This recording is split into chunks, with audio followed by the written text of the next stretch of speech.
నాకు ఈ హౌస్‌లో నాకు ఫస్ట్ సారీ చెప్పిన పర్సన్ కళ్యాణ్. వాడు నా గురించి ఆ ప్రాబ్లమ్ సరిగ్గా అర్థం చేసుకోక నా మీద అరిచేశాడు. నేనేం మాట్లాడకుండా కిచెన్‌లోకి వెళ్ళిపోతే అది తెలిసొచ్చి సారీ చెప్పాడు. సో, అక్కడ నాకు కనెక్ట్ అయ్యాడు. అండ్ ఆఫ్టర్ దట్ వీళ్ళు ఓనర్స్, మేము టెనెంట్స్ కదా! మేము టెనెంట్స్‌గా ఉన్నప్పుడు ఎవరైనా కళ్యాణ్ గురించి మాట్లాడుతుంటే నాకక్కడ వాడు మంచోడు, వాడి గురించి ఎందుకు ఇలా మాట్లాడుతున్నారు, నాకు నచ్చేది కాదు. నేను ఎవరికీ చెప్పలేదు ఇది. సో అది లైక్ నామినేట్ చేసే వరకు వెళ్ళింది. అప్పుడు కూడా నాకు నచ్చకుండా ఇంకా అప్పుడు డిసైడ్ అయ్యా, లేదు ఒకసారి కూర్చొని చెప్పాలి తినకి అనేసి ఆ రోజు లైక్ కూర్చోపెట్టి నేను ఇలా ఇలా ఉంది ఇలా చూడు అని లైక్ నేను వాళ్ళకి చెప్పడం జరిగింది.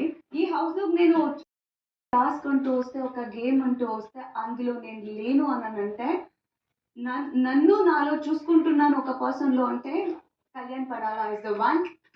వాడు గేమ్లో ఉన్నాడంటే వాడు ప్రతిసారి ఒక్కటే చెప్పేదాన్ని, ఏడ్చుకుంటూ చెప్పేదాన్ని, నువ్వేమైనా చెయ్యి, దీంట్లో నువ్వు గెలిచి తీరాలి, లేకపోతే మీ అమ్మ నాన్న బాధపడతారో లేదో దానికన్నా ఎక్కువగా నేను బాధపడతా, నువ్వు గెలవాలి అనేసి. అండ్ లాస్ట్ అండ్ ఫైనల్గా ఒకటే మాట చెప్తా, ప్రతి ఒక్కళ్ళ ఇంట్లో ప్రతి ఒక్కళ్ళ లైఫ్లో ఇలాంటి అబ్బాయి ఉండాలి.